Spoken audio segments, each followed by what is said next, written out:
on the Declaration of Independence, 9 key concepts everyone should know. And if you're an international listener, we invite you to listen in as we take a look at this important United States founding document. 90% of today's Americans have never heard what you're about to hear. But in 1776, 90% of Americans had a basic understanding of what you're about to hear. Thomas Jefferson said this: "The price of freedom is eternal vigilance." And so we hope that this process of looking at the Declaration in more detail will spur us on to a new revolution of freedom as we understand this founding document. The 9 key concepts can be broken down into 3 more broad categories. The first is understanding the basic structure of the Declaration. Second of all, understanding the 7 component parts within that basic structure. And then thirdly, understanding that the Declaration and U.S. Constitution are designed to work together. So let's first take a look at understanding the basic structure. The total length of the Declaration of Independence is just under 1,400 words. About 400 words spell out the essence of the principles and beliefs upon which the United States was founded. These 400 key words are split about equally between the opening and the closing of the document. The other 1,000 words appear in the middle of the Declaration and outline over 25 abuses of King George III over a 10-year period. And so you can see the significance of the weight of the introductory words, the closing words, where some key concepts are outlined, and then these middle words, which there are 1,000 of them, really outline the abuses of King George III. So that's all that's involved in understanding key concept number 1, is that there's these 3 broader categories that the Declaration breaks down into. Now let's take a look at the 7 component parts. Now as we look at the detail of these 7 parts, we find that 4 of them are included in the introductory remarks.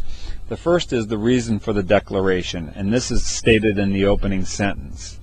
When in the course of human events, it becomes necessary for one people to dissolve the political bands which have connected them with another, and to assume among the powers of the earth the separate and equal station to which the laws of nature and of nature's God entitle them, a decent respect to the opinions of mankind requires that they should declare the causes which impel them to separation.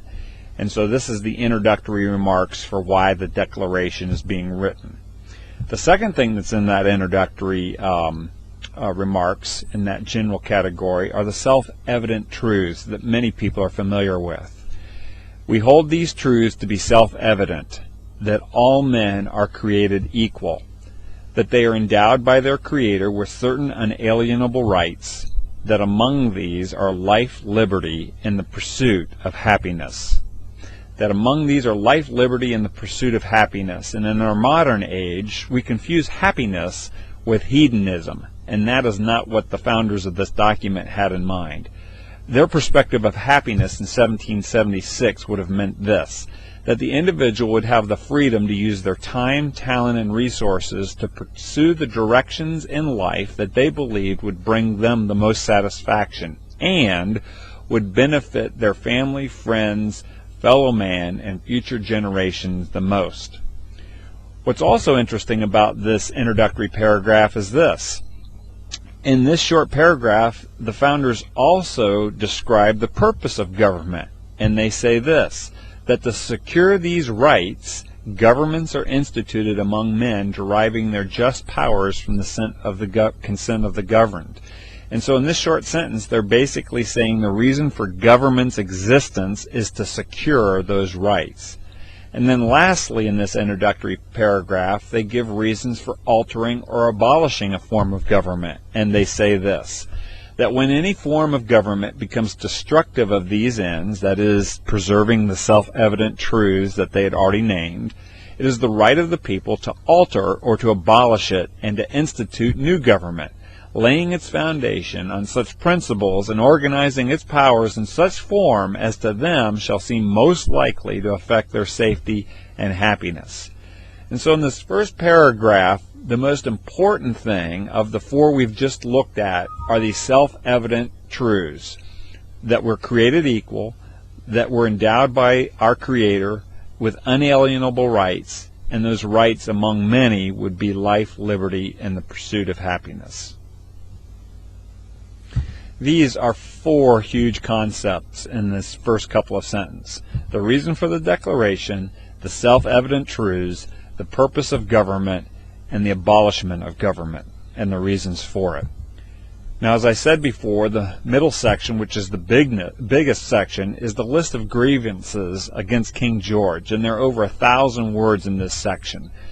There were over 25 abuses that King George III had done over a 10-year period, and in the Declaration, the colonists made a list and suggested that that list was ample evidence that the Declaration was justified, and here are just a few of them: unfair taxation, cutting off trade, abolishing good and helpful laws, making arbitrary laws himself, creating new government departments with officials that harass the people, depriving colonists of trial by jury, protecting his own officials that were murderers, attempting to establish military rule, hiring mercenaries to harass and kill colonists, capturing and forcing colonists to fight against their fellow colonists or be killed, fostering domestic uprising in the colonies, and disallowing or not hearing any appeals for justice. And so those 25 abuses kind of fall into these general 12 categories, and they're listed there in this middle section.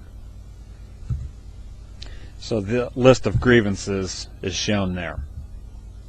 Now we move to the final section where the Declaration is actually stated, and this is the statement. We, therefore, the representatives of the United States of America and General Congress assembled, appealing to the Supreme Judge of the world for the restitute of our intentions, do in the name and by the authority of the good people of these colonies, solemnly publish and declare that these united colonies are and of right ought to be free and independent states. That's the Declaration statement.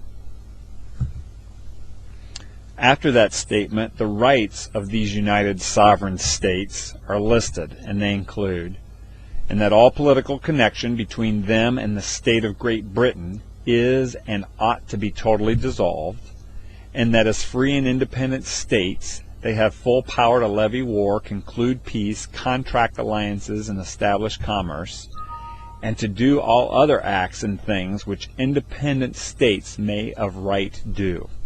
Now notice here that they title the state of Great Britain as what they're dissolving from, and then they declare that the free and independent states of the United States have the rights and privileges of states. And so the colonists did not view them dissolving 13 colonies into one national government, but they viewed each of the states as sovereign states on the order of Great Britain, France, and other global states that existed at that time. And so it was literally the United States of America that they were doing, the United Sovereign States that they were making a declaration for. The seventh and last part in the last sentence is what I call the pledges. And this is where they make a pledge to God, and they say this: and for the support of this declaration with a firm reliance on the protection of divine providence, so a pledge to God and seeking His protection, and then a pledge to each other. We mutually pledge to each other our lives, our fortunes, and our sacred honor. So in July and August of 1776, the signing of the Declaration took place. July 4th, John Hancock signed it.